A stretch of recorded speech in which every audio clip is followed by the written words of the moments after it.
If it's necessary to see how evil the administration really was, all that information is starting to come out now. Things that likely they're scared of. Check this out, and then we'll take it on the other side. So one of your titles is Assistant Secretary of Health at HHS. You probably are aware of the news of the last couple of days of what we've learned of particularly some emails that a Dr. Paul Alexander sent. I want to put up a couple of them. He was pushing for herd immunity. There's no other way, he writes, we need to establish herd, and it only comes after allowing the non-high-risk groups expose themselves to the virus, period. In another email, infants, kids, teens, young people, young adults, middle-aged with no conditions, etc., have zero to low risk, so we use them to develop herd. We want them infected, of course, is the quote that you've seen circulated. Was this policy, was herd immunity policy as far as you were aware of? No, it absolutely wasn't. We want to achieve herd immunity by vaccination. Achieving herd immunity by letting the disease go rampant would have killed 2 million Americans plus. It is impossible to shelter the vulnerable when you have widespread community transmission. And I'm just telling you, Dr. Birx, myself, Dr. Redfield, Dr. Fauci, none of us were influenced. This person was a technical advisor to the public affairs people. He was not a senior person. Smart guy, well-educated guy, but clearly this public health opinion was wrong, and it did not influence my policy or anything at the task force level, to my knowledge. Do you understand why, though, trust, for instance, in the CDC, trust in some government officials, it's way down because this was mixed messaging.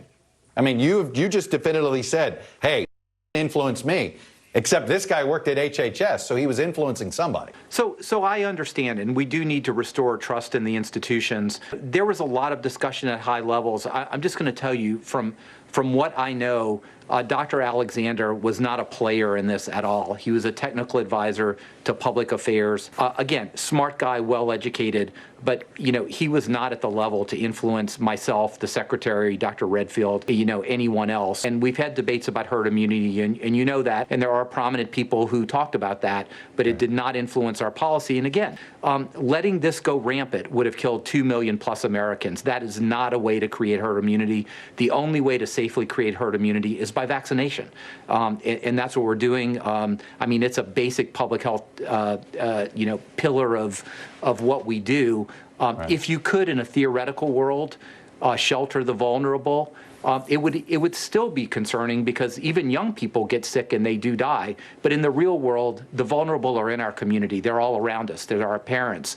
They're the people with chronic conditions. And it's impossible to do that. And that's why this would have been a catastrophe of unbelievable proportions if that would have been our policy. In fact, I saw a study recently about the counties that encompass large college towns. And while, yes, they didn't have college kids dying, the death rate in general in those counties went up. So it's hard not to make that connection. Yes, it's hard not to make that connection because we have to remember that the president went on stage with Stephanopoulos and actually talked about, we are going to achieve herd immunity. He had Dr. Scott, a radiologist, working with him, and now we have Alexander. Come on.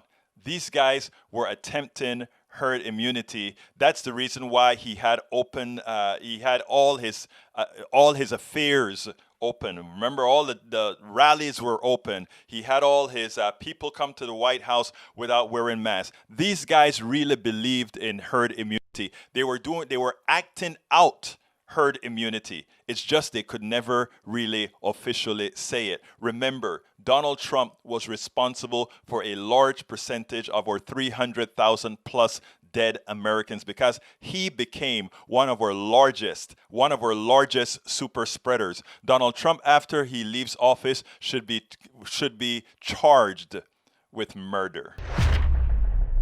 We spend a lot of time deconstructing the news, trying to parse it into a form that everybody can understand. We try to find those little nitpicks where it flies above the fray, etc.